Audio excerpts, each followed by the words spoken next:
This week, Rob O'Farrell from IDPal is with us to discuss the pillars of trust and identity verification. Then Tucker Calloway, the CEO of Mesmo, joins us to talk about telemetry data's role in cybersecurity. Finally, in the enterprise security news, we're still not seeing any Series or D fundings. Many are saying the market's back, but maybe just for new companies. Sorry, mid to late stage startups. State of the cloud and SaaS in 2023. Lessons learned in breach responses. XP Command Shell is still a thing somehow. Log4Shell is still a thing somehow. Ransomware is still a thing somehow. Cybersecurity isn't special. You probably can't patch fast enough for it to matter. And since Doug didn't get to pickleball last week, I moved it to this week. We'll talk about it today. All that and more on this episode of Enterprise Security Weekly. This is a Security Weekly production for security professionals by security professionals. Please visit securityweekly.com/subscribe to subscribe to all the shows on our network.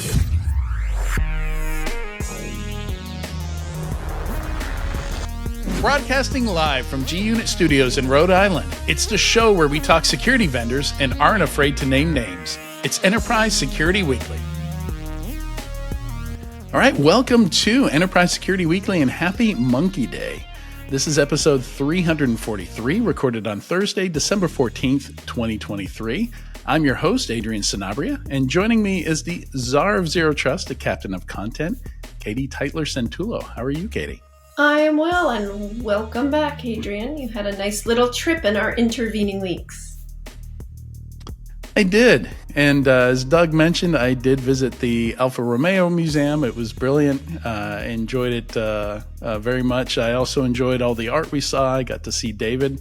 For whatever reason, I was thinking David was like slightly larger than like actual size, but he's like 30 feet tall. It was very impressive. I guess it depends on your perspective, right? Slightly larger if he's 30 feet as compared to what? Like the Empire State Building or a dinosaur?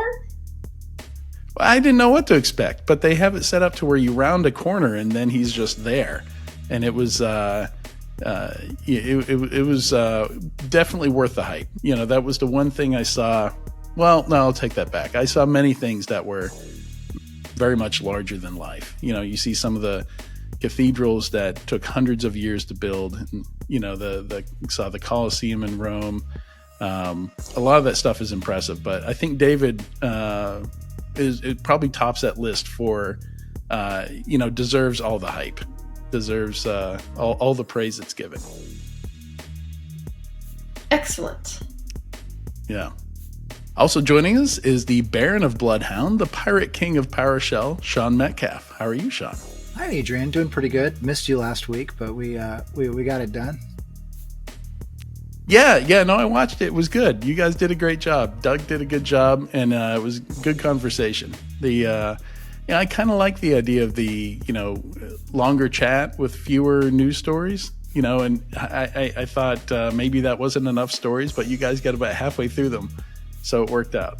Oh yeah, we got a lot of leverage, or got a lot going on, especially around some of the bigger stories, certainly with the 23andMe and privacy implications and some of the other stuff going on. So yeah, it's pretty interesting, and it's always nice to be able to talk about those things as they're happening, for sure. Yeah, and the stories you didn't get to, I moved to today because we didn't have a ton of stories for today. So maybe we can touch on some of those this week. Absolutely, sounds good. Yeah, welcome back. It's good to have you here. I'm glad to be back too from my business travel over the past couple of months. So yeah, I heard you were in Poland. Chat with everyone. Yeah, I was in Warsaw for a week working with a customer. Beautiful place, beautiful city, great food, great drinks, and doing the business thing. And very excited because we just launched our new product at Trimark called Vision, which is to help customers better secure Active Directory, no matter how many Active Directory force they have. So pretty excited about that. We did a launch webcast last week and going into early access launch in January and having a big thing at SHMU with that. So very excited about it. So lots been going on, so that I've been building up to. So it's exciting to see kind of things get to the finish line with this. Nice. Active Directory is actually in the news today. So we'll be talking about it today. Maybe you'll have a chance to tell me what this product does. All right, and I did mention it's Monkey Day. I guess they had to have a day. Everything has a day. That was the most interesting one listed for December 14th, but celebrates the unique characteristics of simians and also focuses on apes, tarsiers, and lemurs as well. But Monkey Day. You yeah. gotta love Monkey Day. Yeah, I have a monkey behind me. There's a gorilla, actually, an ape, wearing a Christmas tree hat here. So, oh, nice. I brought him back for my visit to Africa. Mjolnir back there also. I'm sorry. Mjolnir is back there as well. It looks like. Exactly. And I have a Christmas hat on the Thor helmet as well. So, and I've got this nutcracker from Poland, and I have a little reindeer here as well. So I remember to get some Christmas stuff lined up. Yeah, I love the Christmas setup there. I do have a tree behind me. Depending on how you view this episode, or if you're listening to it, obviously you're not going to see it. But if my video gets expanded, you'll see the Christmas tree next to me that my kids decorated. Looks good. All right. So let's jump into it. We have a quick announcement here. Security Weekly listeners, cyber threats are evolving. Is your organization keeping up? The 2023 Cybersecurity Year in Review is here. Uncover the latest challenges and strategic responses in CRA's 2023 Cybersecurity Year in Review, sponsored by RSA Conference. From the impact of generative AI to the risks of ransomware to navigating new SEC rulings, get ahead for 2024 with your free copy. Download the report at securityweekly.com/year in review 2023. All right. And for our first interview today, the topic is the pillars of trust in identity verification. We're excited to have Rob O'Farrell, CEO and co-founder at IDPal, with us today. Prior to IDPal, Rob established consulting firms which design software to manage electric and gas grids in Europe, which almost sounds interesting enough for us to, go down a bit of a rabbit hole there. Welcome to the show, Rob. Thank you very much, and thanks for having me. Yeah, absolutely. So, as I might have mentioned when we did a preparatory call for this episode and for this interview, identity verification it shows up a lot in my research for the post. It's one of those things that in talking to some CISOs are responsible for fraud, some are not. And fraud falls, more under somebody on the financial side of things, maybe, somebody tasked with risk or audit or something like that, or loss prevention, if it's a retail organization. But yeah, one of the reasons I was excited to see this and I wanted to have you on is, to get a better understanding of the importance of identity verification and whether or not we should consider it adjacent to cybersecurity or just proper cybersecurity itself. So I hope to establish like a good foundation of what makes up identity verification and how we should be thinking about it from a cybersecurity perspective. No, absolutely sounds good to me. Now, I know from my own perspective, I've always very much thought of it as something that is part of cybersecurity, but it's not only part of cybersecurity in the same way that sometimes people perform anti-money laundering checks. Sometimes it's customer onboarding, and identity verification is part of all of those things, but they're not the same thing as each other. There's different goals. It's just a functionality within what you're trying to achieve. And I'd say the same thing applies within cybersecurity. For me, it's sort of like that first step in the door. You can have all the security you want with badges, etc., but if you don't know who you let in the door in the first place, how much security have you really got? Right, exactly. Yeah, and that takes place in almost every attack that we hear of. Somebody steals somebody's identity, whether it's taking credentials or phishing access from them, something like that. At some point, it's everything you've built that's determined to separate attackers from non-attackers kind of falls by the wayside once the attacker is someone that you trust. Well, this is it. And like you mentioned at the start there, the sort of three pillars of identity verification, which are something you have, something you know, something you are. Like when you think about that, where we all have ID badges or usernames and passwords. Well, actually, technically, username and password is something you know. It crosses over with some of those other things like the name of your first pet, mother's maiden name, that kind of thing. And then there's the something you are. So actually biometrically linking you to an established identity. So those are the sort of three pillars of it. And I sort of like to think of it all as a chain of trust along the way. You are eventually trusting somebody because of the username and password that they gave you. But how did they get that username and password? Somebody in some department had to trust them to issue them with that. Maybe they got that by an email. Who trusted them to give them that email? How did they get into the company? And like, not to become over dramatic about it, but it basically goes all the way back to your birth cert. And one day your parents said, "This is you," and everything is a chain of trust from then onwards. Yeah, and it's interesting, just looking at something you are, there are some challenges with some of these. If you get cataracts, maybe your retina patterns aren't as well read, or you can have an accident and something happens to your fingerprints, or sometimes you get COVID and you get sick like I did, and your voice does not. This is not how my voice normally sounds, as my co-host can attest. No, you're absolutely right. I must admit, my own voice is slightly croakier than usual as well, off the back of a cold. So I know exactly what you're talking about, and trying to come up with biometrics that are consistent across time, what can happen to you over time, including age itself. It's challenging. I mean, it's one of the reasons why within identity verifications, one of the go-tos is using a 50-point facial recognition test. Because of the fact that as I age, I mean, you wouldn't believe me if I was to show you photographs of me when I was younger. But as you age, your jaw can fill out and whatnot. But the kind of things that doesn't change is the distance between anchor points, like in here at the inside of your eyes, outside of your eyes, tip of your nose. Now, of course, you can break your nose and whatever, but this is where you're taking 50 measurements and doing a probabilistic analysis, measuring between all of those various anchor points. So that's sort of one of the go-tos at the moment. But of course, that has its own challenges as well in the entire capture process. Right. Yeah, and it's been interesting to watch this over the last decade or so, as smartphones started out as kind of a curiosity and were viewed as a risk that shouldn't be allowed in the enterprise, to now an essential tool to doing some of that identity verification, since they have biometrics built into them.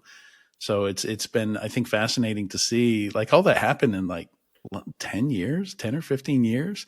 It went from, this is interesting, this thing that's a pager, a phone, and, music player, and now has an app store built into it, to all of a sudden having fingerprint log in. And then Apple decides, they want that real estate for more screens, so no more fingerprints. And then they go to Face ID. And it's for anybody who was working in the enterprise to all that, I'm sure it's left some people's heads spinning.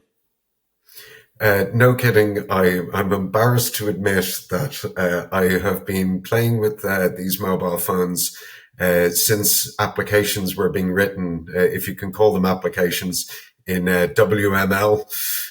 For anybody old enough to remember, there's that markup language, which essentially just gave you scrolling text on a phone using a button to go through it.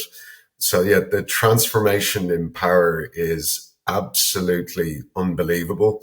The ability to perform advanced biometrics on device, the stuff that you're now able to do with artificial intelligence on device. I mean, the power that's there is incredible. But again, it also poses its own challenges, because that mobile phone now has to sit in the chain of trust. So you can have the most powerful tests in the world on the device, But if that device is compromised, let's say it's jailbroken or rooted, and somebody can change what information goes from the device to your back end, somebody could fail every test there is on the device, and what the back end gets is a big thumbs up. So Right. it has its powers, but it's not a solution to everything. Right. Right. Yeah, and it's I think it would be good because the other thing that's left people's heads spinning is I think what you've described, these three pillars of trust, sound a lot like how we describe multi-factor authentication as well. For those different factors you're going to have in addition to passwords, which the guidance is changing now, and people are trying to get away from using passwords and only using other forms of authentication. So it'd be interesting to hear from you. How would you divide things up today in terms of talking about doing a good job of identity verification? What is kind of what should we leave by the wayside, and what should we be adopting in terms of what would you call, like, what's the ideal identity verification today with today's technology? Oof, big one. Maybe just an example of it. I know exactly what you mean. Every factor, yeah.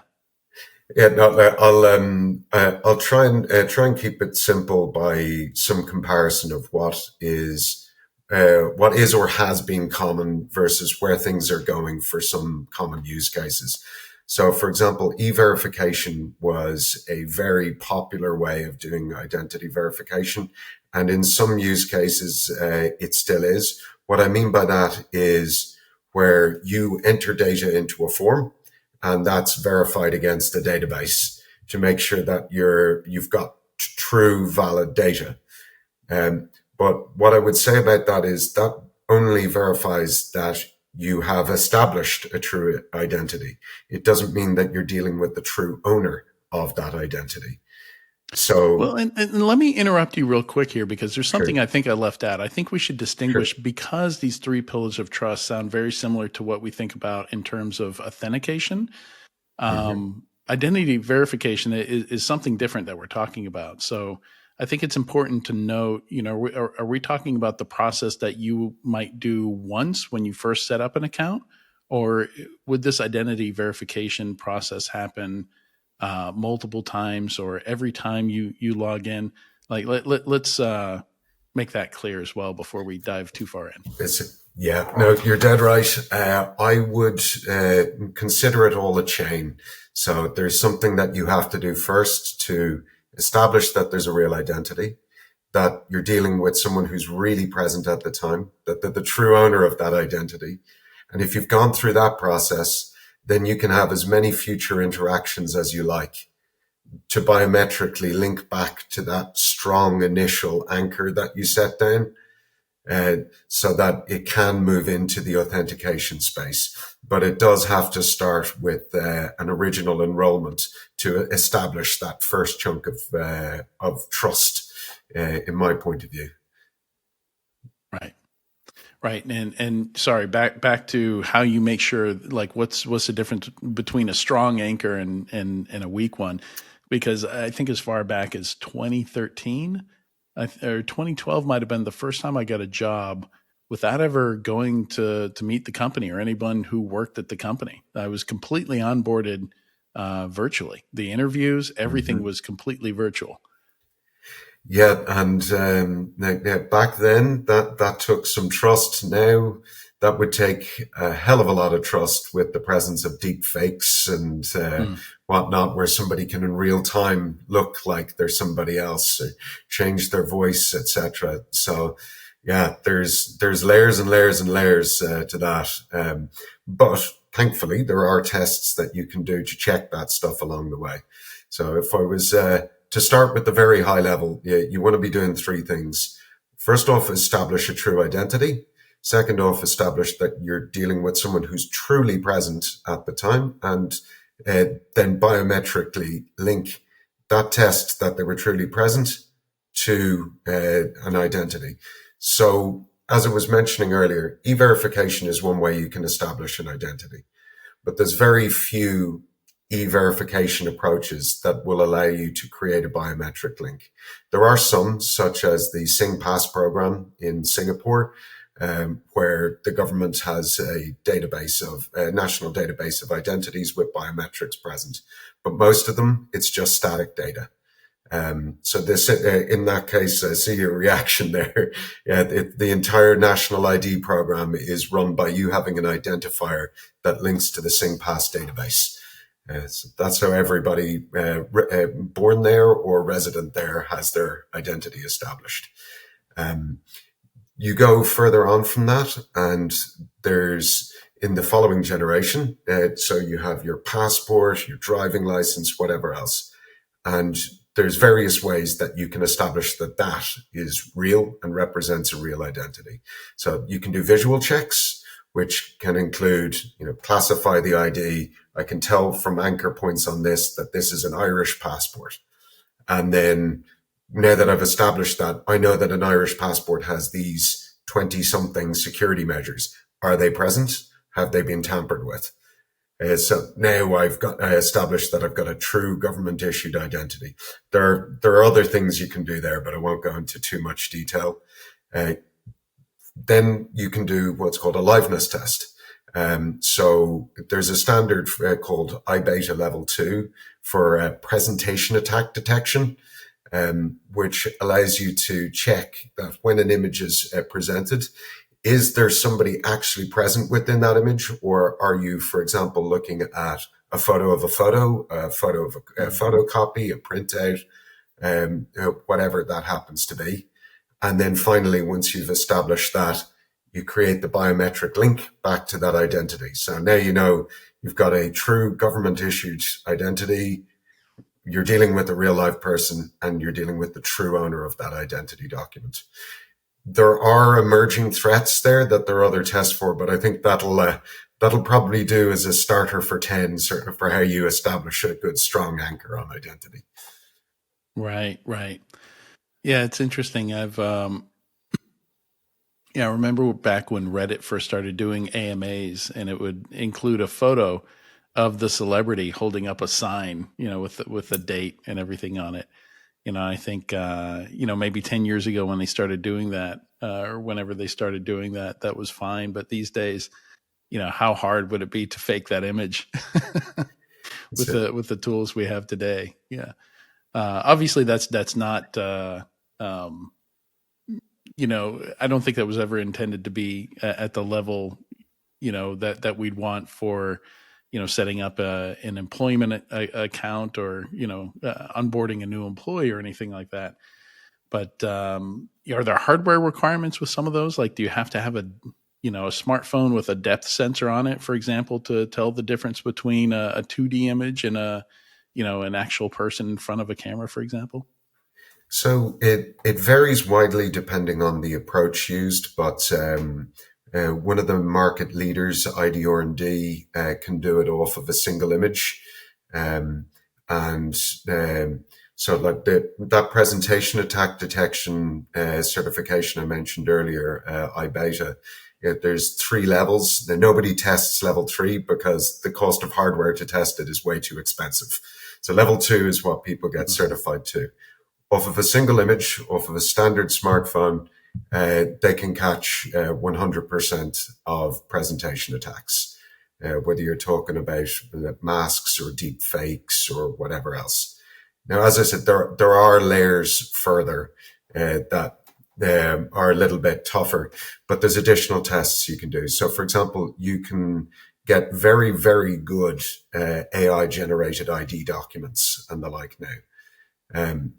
But if they're AI generated, there's additional tests we can do, like what's called an injection attack detection. If somebody's managed to create a really good digital fake, they still need a way to get it to the camera. So if you were able to detect this was not taken with a camera, as you do with injection attack detection, you've now cut out a whole vector of attacks that people can come at you with. Does that make sense? Yeah, it does. It's interesting. There was a a news story this past week where a company called Dbrand that makes skins for phones. I don't know if you saw this. Another No, I didn't. company that makes cases and skins for phones basically took so they had this series of images that were X-ray scans of devices. So you could put a skin on your phone that made it look like the back was transparent, basically, and you could see the inner components of the mobile phone. But Dbrand is very quirky, and they love to include little Easter eggs and modify parts of the images and things like that. And by looking for those Easter eggs, folks could tell that this other company had stolen their images instead of X-raying devices and creating their own images. They just taken these images directly and they photoshopped a few of those Easter eggs out, but not all of them. They left a lot of key ones because a lot of them are very subtle. Like one of them is a date that refers to, I think, when the company was founded or something like that. Like it's not obvious it's an Easter egg unless you know the company really well. So, I think it's just fraud in general. I think we see a lot of these techniques used, right? You do. That is not dissimilar from one of the most common types of attempted fraud that you do see in identity verification, photo substitution attacks, where somebody will get a true and authentic ID and just put in a photo of another person. Nothing more complicated than that. One of the sad things about that is it doesn't even have to be digital in some cases, just laying a passport photo over it. Like to the human eye, it looks crazy fake. You know straight away the moment you see it. But people don't always recognize the fact that computers don't see the same way we do. They're looking for borders, and it expects a border in and around an image on an ID. So you need further checks than that to be able to detect those kind of attacks. So in a way, we're kind of getting into an expansion of what you were asking earlier. What does that good first anchor with somebody look like? Well, there was this standard depending on if you're just selling somebody a $5 voucher. If you're performing a $5 million transaction, you're going to want every check, photo substitution checks, physical document presence checks, injection attack detection, as well as all of those other tests, and probably more again with e-verification checks layered on, etc. You really can just take it as far as you need to for the amount of trust you need to establish. And there's I've only mentioned one specific use case here, which is hiring employees, right? Bringing employees on. But I imagine there are a lot of different use cases here that you might want verification at different levels for. Perhaps for user accounts. Companies just allowing people to create accounts. So know your customer, OFAC, that type of thing. I used to work for a credit card processor, so that was really important for us. Something we had to go through is making sure people on the OFAC list couldn't get credit card terminals. And then I imagine, IRS, tax, government uses as well. That there's a bunch of different use cases here, and I assume they have different levels of requirements based on what they're giving you access to. Oh, absolutely. There's huge variation there. I would say we're to some degree crossing a little bit of a distinction between identity verification and onboarding processes. In that the identity verification covers the part of it that establishes the trust in your identity. For example, company like ours, you're not going to give us access to US government tax records for checking the back taxes on somebody. But you might use us as part of a broader solution where we establish the identity verification, which links to the appropriate tax records, and that check is performed separately. But yeah, there's some really interesting use cases when you go across it. I think a couple that have stood out for me over the years was people making claims when they've been in a car crash, and somebody wanted to scan a license plate, verify your identity so that you could enter a claim while still at the site of a crash.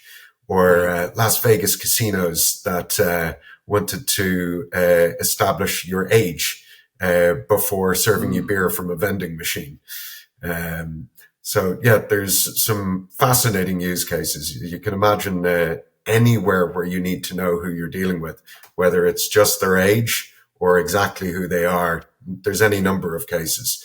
In fact, there was a standard that went live in the UK last year. The bit of a mouthful. The UKDIATF, the United Kingdom. I hope I get this right. Digital Identity Attributes and Trust Framework, where they actually defined different tiers of checks that you should do to establish trust to a low, medium, or high confidence, and what combination of checks you should use to establish that confidence. So it starts to veer into some checks we haven't covered yet, like the fact that you're able to verify a lot of IDs with an NFC chip now. And that has a lot of advantages because you can then cryptographically prove that the data hasn't been altered. Now, unfortunately, it's not standardized across the globe, so there's some challenges with it. For example, some countries don't include biometrics on that chip. So you're kind of losing the ability to create the link to an individual. In some cases, if you are trying to fight against synthetic identities, you'll want to establish an activity history over time. So, for example, not that you just happen to have an ID now. Well, I don't know that you didn't go out and change that by deed poll or some other process recently. How do I establish that identity has existed for a period of time? And then how do I trust that? Are you politically exposed? Have you been sanctioned by any governments? Maybe there's some terrible adverse media that means I don't want to work with you. So that's another layer of checks that often build into this. It all really is just a question of how far you need to go for the use case that you're working with. So I typically we're beginning to see why I follow the philosophy I do, which I'll point out now. I don't think that everybody should have to figure out how the identity verification process and identity industry works. I think we should be integrating all of that in a way, just having core professionals that understand all of this, bring together the whole use case for you so that all you have to do is say, well, I need to establish who I'm working with and I need proof biometrically that it's them. Or maybe just the ID is enough for your use case. Every additional test comes with additional cost, but you shouldn't have to be an expert in identity verification to figure out all of these pitfalls of how far you should go. Right. Sean, I think you had a question. Yes, absolutely. So, Rob, thanks very much for being on the show. My focus is in security is identity, so this topic is fascinating to me. Awesome. And certainly there's a number of attacker approaches that we've seen over the years, even this year with one company putting out a lengthy article, Dragos, about how one of their new employees during the onboarding process was compromised and was able to enroll into their new employee system. So as Adrian had mentioned, new employees impersonating existing employee access, such as compromising a support personnel account, which includes bypassing MFA that we've seen a lot in recent attacks, to even impersonating the CEO to transfer money. And so this is stuff that's been done with standard social engineering capabilities and components and what's been done for years. Deepfake took this to another level. And I was reminded of when I was a teenager with deepfake, and I was dating a girl who had an identical twin, and they sounded exactly alike on the phone when talking. So when I called their house, I didn't know who I was talking to when one of them answered. And her sister would try to see how long it would take me to realize that I wasn't talking to the girl that I wanted to talk to, the one I was dating.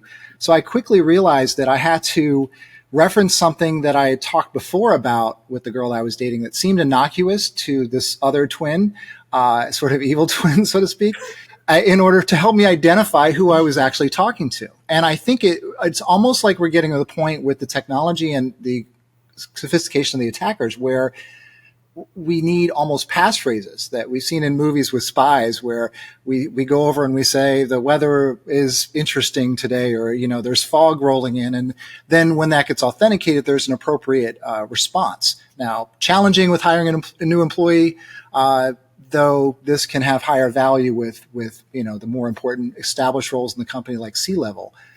But my question is this: what is the best approach for any organization to solve this sort of issue around this verification of communication, be it on a phone or even with video, at a cost that's reasonable? I mean, certainly there's companies out here that can do that, and maybe the Fortune 500 in the U.S. and comparable around the world can drop down the money for that. But what do you think is a reasonable approach to solving this problem where the technology is such that voices can be impersonated, video can be done in a way that's realistic? And when the attackers are going, I need this today, I need you to transfer this money right now, what do you think is the best approach to solve that? Wow, that's a big one. I'm not going to pretend to be an expert on the whole wider industry there beyond the identity verification, but there are some parts of that definitely touch upon the technologies that we provide. First and foremost, my CISO, Connor Flynn, will be pleased to hear me quoting him that humans are the best line of defense we have. So making sure people know what to look out for and are appropriately trained is absolutely critical.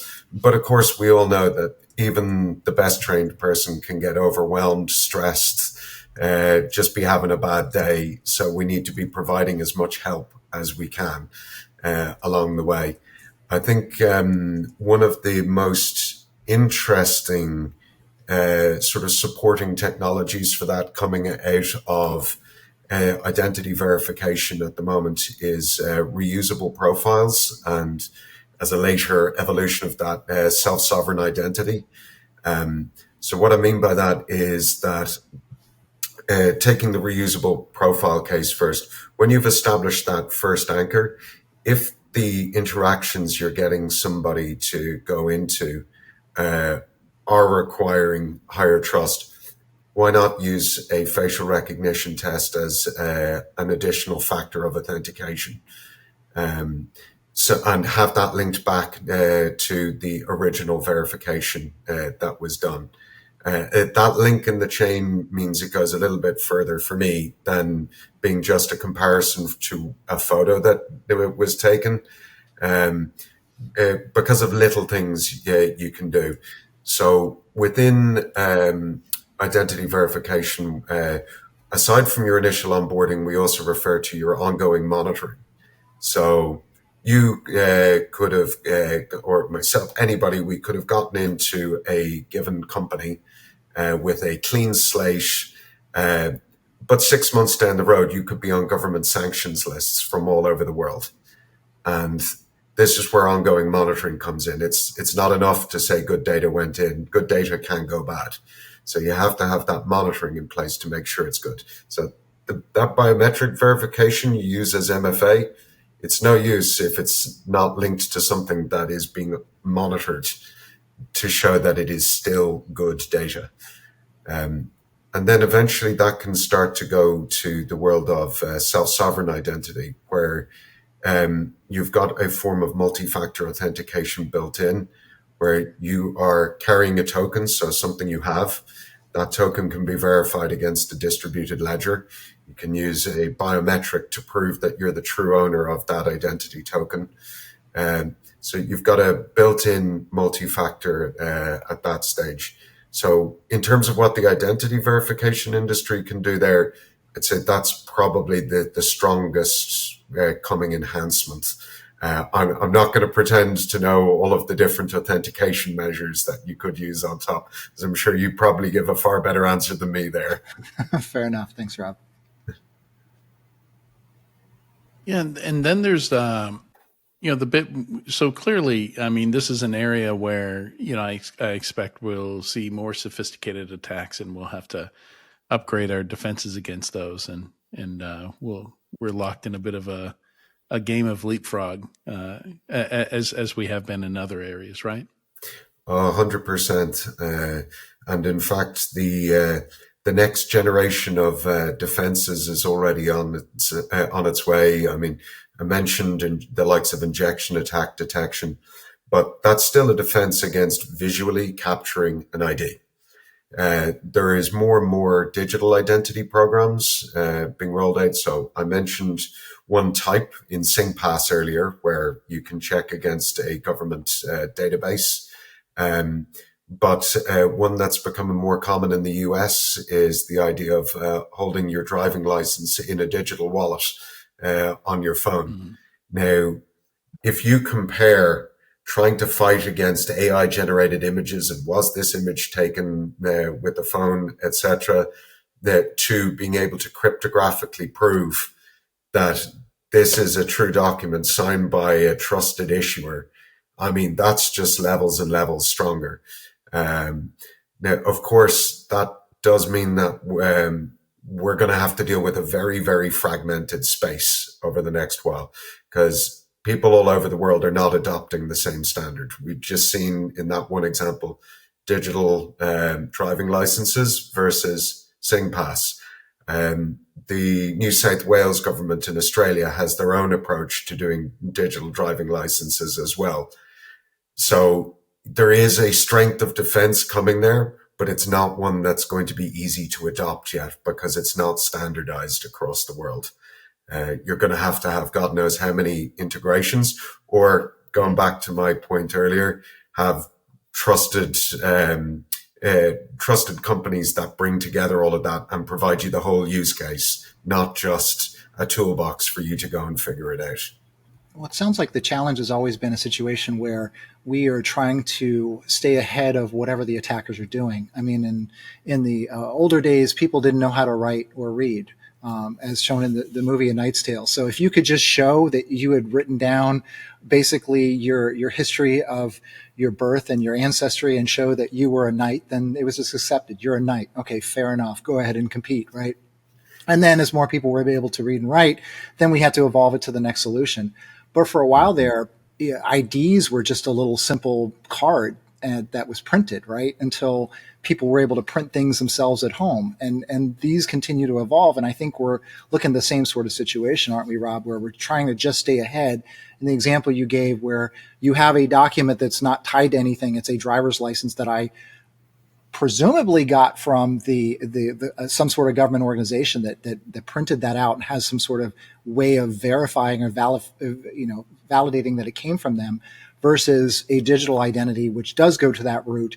I think is that what you're saying, is we're continually trying to evolve that so we can trust it at a higher level. And we're getting to that point where we have lower levels of trust, medium levels of trust, and high confidence level that this is a valid identification. And that sounds like key to the whole verification process, right? Yeah, you're exactly right. There's ever evolving attacks. And I think you also called out there, it's not just keeping ahead of the attacks, but it's about how much trust can you establish. I mean, to call back to a point I made earlier, at the beginning, your parents said that's you. And so as a result of that, what if that wasn't you? What if that was your brother? I mean, right. So what we're really coming back to is how much trust do you have? The idea of 100% absolutely saying this is you, I'm not quite sure that exists, but it's about establishing enough trust for the relationship that you need to have to support the transactions. 23andMe integration, right? Or maybe we can just use the leak data. I don't know. Sorry, I didn't quite catch that, Adrian. 23andMe. I think in the last yeah. episode, my co-hosts were talking about the data breach that they had, Gotcha. and yeah, some interesting information lost there. Including raw genetic material or data. So now it's not just, okay, I can forge an ID, but I can also provide you or forge or show that this was the genetic data from Adrian, for example, because he used 23andMe, or even one of his relatives did, which is another interesting take on that as well. I see. And this is it. Like, it's just, where does the cycle end? It never will. There'll always be the next generation to come. I mean, I think what the likes of that shows is that data is getting back to something you have. When so much of your data is out there from so many breaches, the data itself is not enough. You can't just trust that itself. And like, if you're forward thinking at all, like, I know one of the ones that I'm always thinking about is the idea of post-quantum cryptography. It's a bit of a mouthful, but basically, if a quantum computer comes around tomorrow that can crack existing encrypted messages, then how many messages have been stored out there in the world that are very suddenly going to be decrypted? And you could be looking at a data breach of an absolutely unprecedented scale. And that, while on the one hand that's scary, because I've spent so long thinking about it, it actually led me back to thinking about something that Sean was hinting at in his question there earlier about authentication.